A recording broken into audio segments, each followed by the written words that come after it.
सो है गाइस, मेरा नाम है टीके और ये मेरे इस चैनल का फर्स्ट वीडियो है। इस चैनल में मैं हॉरर स्टोरीज, क्रीपी स्टोरीज आपको नरेट करके सुनाऊंगा। होपफुली आपको ये वीडियोस पसंद आए और आप मेरे चैनल को पुश दे, पसंद करें और that's it. So let's begin with the video.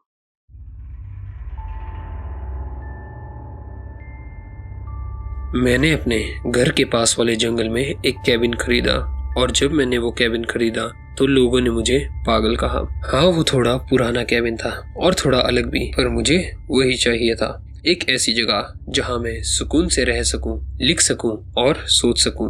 लोग उस जंगल के बारे में कई बातें बता रहे थे और कई कहानियां सुना रहे थे। उन्होंने जो भी उस जंगल के बारे में कहा उसे अनसुना कर दिया। उन्होंने कहा, लोग वहाँ नहीं जाते जब से वो कहानियाँ शुरू हुई है। मुझे कहानियों पर विश्वास नहीं था।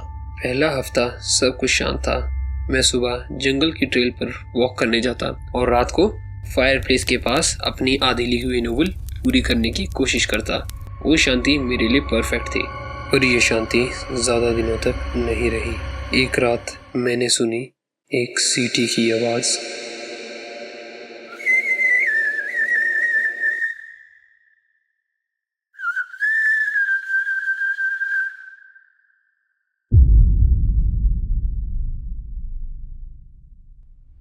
पहले मुझे लगा कि हवा है, पेड़ों के बीच से निकल रही है। वो बहुत हल्की थी, लगभग एक मेलोडी की तरह। उस सिटी में इतना रिदम था कि मैं रुककर उसे सुनने लगा। फिर मैं बाहर गया और जाकर ठंडी हवा महसूस की। जंगल अंधेरा था और चांद की रोशनी सिर्फ पेड़ों के ऊपरी हिस्से तक पहुंच रही थी। फिर से सीटी बजी।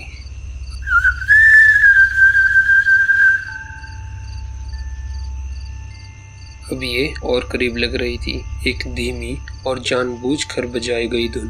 मुझे ऐसा लग रहा था जैसे कोई मेरा टेंशन चाह रहा हो। मैंने आवाज लगाई, हेलो। पर मेरी आवाज उस जंगल की खामोशी के सामने बहुत छोटी लग रही थी। सीटी बजना बंद हो गया। मैं वहाँ कुछ देर तक खड़ा रहा, किसी हरकत का इंतजार करता रहा, पर सब कुछ वैसा ही शांत था। मैंने अपने आप को समझाया कि ये कुछ नहीं है और वापस अंदर चला गया। अगली सुबह मुझे बरामदे के नीचे मिट्टी में फुटप्रिंट्स मिले। ये बूटप्रिंट्स नहीं थे, नंगे पाँव के निशान थे, लंबे और पतले, जैसे जो वहाँ खड़ा था उसके पैर ठंड के लिए बिल्कुल ठीक नहीं थे। मैंने सोचा कि ये सिर्फ कोई मुसाफिर होगा जो गुजरते हुए यहाँ रुक गया होगा, पर एक अजीब सा एहसास था, जैसे वो फुटप्रिंट्स मुझे देखने के लिए ही वहाँ छोड़े गए थे। उस रात सीटी वापस आई, इस बार थोड़ी जल्दी, सनसेट के थोड़ी ही देर बाद और ज्यादा तेज। अब मुझे वो बिल्कुल साफ सुनाई दे रही थी। धुन ऊपर नीचे जा रही थी, एक गाने की तरह। मैंने इग्नोर करने की कोशिश की, पर जैसे जैसे घंटे बीत रहे थे वो और करीब आ रही थी और थोड़ी ही देर बाद सीटी की आवाज कैबिन के विंडो के बिल्कुल पास से आ रही थी।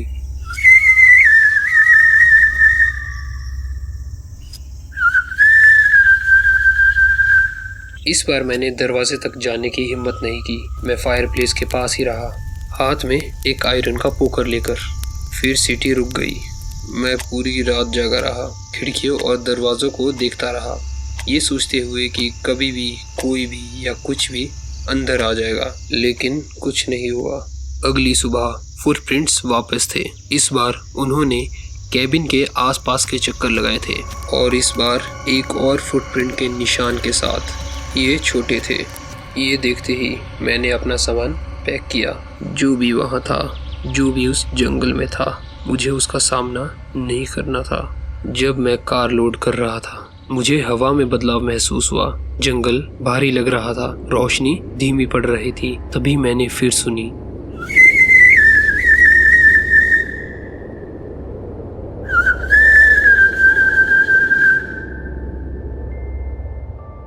इस बार ये जंगल से नहीं आ रही थी, ये मेरे पीछे से आ रही थी।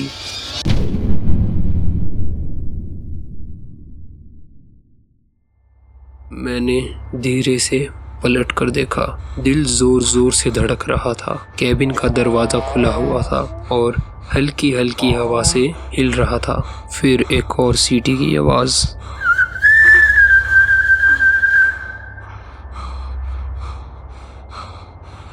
धीमी और बिल्कुल साफ, कैबिन के अंदर से। मैं तेजी से भाग के अपनी गाड़ी तक गया। आंखों में आंसू थे। मैंने तुरंत अपनी गाड़ी स्टार्ट की और बिना पीछे मुड़े वहां से निकल गया।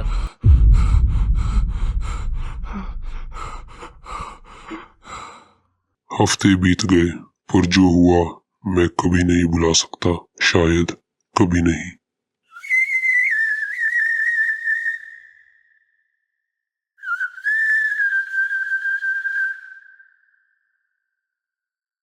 So that is it for the video, and if you guys like the story, please subscribe to my channel, comment on the video and like the video, and that's it. Thank you for watching.